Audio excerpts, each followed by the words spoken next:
Υπάρχουν πράγματα σε αυτό το σύμπαν που δεν θα έπρεπε ποτέ να γνωρίσει ο άνθρωπος. Κι όμως κάποιοι τα έμαθαν. Κάποιοι κοίταξαν πίσω από το πέπλο της πραγματικότητας και είδαν κάτι που δεν έχει όνομα, ή μάλλον έχει πολλά ονόματα, αλλά κανένα από αυτά δεν μπορεί πραγματικά να υποθεί χωρίς να αφήσει κάτι ραγισμένο στο μυαλό. Ο H.P. Lovecraft δεν έγραφε ιστορίες τρόμου, έγραφε προειδοποιήσεις από κάτι τελείωτο, αρχαίο και ζωντανό που ονειρεύεται από κάτω. Κάποιες φορές αυτό που ονειρεύεται κινείται. Στα βάθη του ωκεανού υπάρχει μια πόλη που δεν ανήκει σε αυτόν τον κόσμο. Δεν εμφανίζεται σε χάρτες, γιατί δεν βρίσκεται σταθερά στο χώρο. Εμφανίζεται μόνο όταν οι αστέρες ευθυγραμμιστούν με τρόπους που ο ανθρώπινος μυαλός δεν μπορεί να υπολογίσει χωρίς να αρχίσει να σπάει.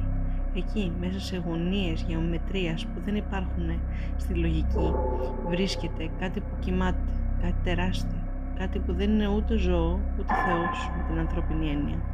Είναι κάτι άλλο. Είναι το Κθούλου. Και ο ύπνος του δεν είναι πραγματικός ύπνος, είναι αναμονή. Οι παλιοί ναυτικοί έλεγαν ιστορίες για περίεργα όνειρα που έρχονταν από τη θάλασσα και κάτι ψιθύρους κάτω από τα κύματα, για σκιές που δεν ανήκουν στο φως ή στο σκοτάδι, αλλά κάπου ανάμεσα. Όσοι άκουσαν πολύ προσεκτικά άρχισαν να αλλάζουν, δεν τρελαίνονταν απλά. Έσπαγαν, κάτι μέσα τους έσπαγε και δεν μπορούσε ποτέ να ξανακολλήσει σωστά, γιατί η αλήθεια όταν προέρχεται από το νησί αυτό δεν είναι γνώση, είναι μόλυνση. Υπάρχουν λέξεις που δεν είναι φτιαγμένες για ανθρώπινη γλώσσα. Όταν υποθούν δεν περιγράφουν απλώς κάτι, το καλούν. Και κάπου σε παλιά σκονισμένα χειρόγραφα, σε βιβλία που δεν θα έπρεπε να υπάρχουν, υπάρχει αναφορά σε ένα αντικείμενο γνώσης που δεν είναι βιβλίο με την πραγματική έννοια, των νεκρονόμικων. Λένε πως δεν διαβάζεται, λένε πως σε διαβάζει εκείνο και όταν τελειώσεις δεν είσαι πια ο ίδιος άνθρωπος που το άνοιξε. Αν είσαι ακόμα άνθρωπος, φυσικά. Κάποιοι λένε ότι το σύμπαν είναι άδειο. Ο Lovecraft έλεγε το αντίθετο. Το σύμπαν είναι γεμάτο. Απλώς δεν είμαστε εμείς φιλοξενούμενοι. Είμαστε το λάθος. Κάτω από τα κύματα, στο σκοτάδι που εμφωτίζεται από ήλιο ούτε από ελπίδα, το νησί δεν βρίσκεται απλώς βυθισμένο. Αναπνέει. Κάθε χιλιάδες χρόνια η πόλη ανεβαίνει λίγο πιο κοντά στην επιφάνεια και μαζί της ανεβαίνει και το όνειρο που βλέπει ο Κθούλου.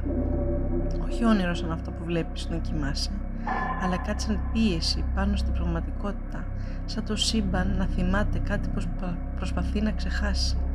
Σκιές στο νερό που δεν κινούνται με τα ρεύματα, ψιθύρους μέσα σε καταιγίδες χωρίς άνεμο, πρόσωπα σε μέρη που δεν υπάρχει φως για να σχηματίσει, και τότε έρχονται οι άνθρωποι που λένε ότι καταλαβαίνουν, οι λάτρες, οι χαμένοι, αυτοί που άνοιξαν κάτι μέσα στο μυαλό τους και δεν μπόρεσαν ποτέ να το ξανακλείσουν. Δεν λατρεύουν το Κθούλου γιατί είναι Θεός.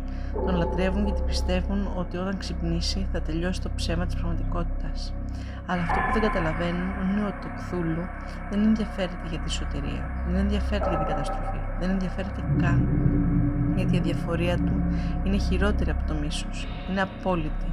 Και όταν κάτι τόσο μεγάλο, τόσο αρχαίο και τόσο ακατανόητο αρχίσει να κινείται, το σύμπαν δεν αντιδρά, απλώς παραμορφώνεται. Οι άνθρωποι που πλησίασαν στην αλήθεια πολύ κοντά δεν επέστρεψαν ποτέ κανονικοί. Άλλοι δεν επέστρεψαν καθόλου και όσοι επέστρεψαν μιλούσαν για κάτι που δεν έπρεπε να υπάρχει σε καμία γλώσσα. Έλεγαν πως το σκοτάδι δεν είναι απουσία φωτός, είναι παρουσία. Κάτι που σε κοιτάει πίσω, κάτι που περιμένει, κάτω από το νερό, κάτω από το χρόνο, κάτω από όλα όσα νομίζεις ότι είναι πραγματικότητα. Και ίσως το χειρότερο δεν είναι ότι ο Κθούλου κοιμάται, είναι ότι κάποια στιγμή μπορεί να σταματήσει να ονειρεύεται. Αν έχεις φτάσει μέχρι εδώ, ίσως να είναι ήδη αργά, γιατί κάποιες ιστορίες δεν τελειώνουν όταν κλείσει το βίντεο. Μένουν πίσω, σαν ψίθυρος, σαν αίσθηση ότι κάτι σε παρακολουθεί από ένα σημείο που δεν μπορείς να δεις. Και ίσως την επόμενη φορά που θα κοιτάξεις τη θάλασσα στο σκοτάδι, να θυμηθείς πως κάτω από τα κύματα δεν υπάρχει μόνο νερό, υπάρχει κάτι που ονειρεύεται και αρχίζει να ξυπνά.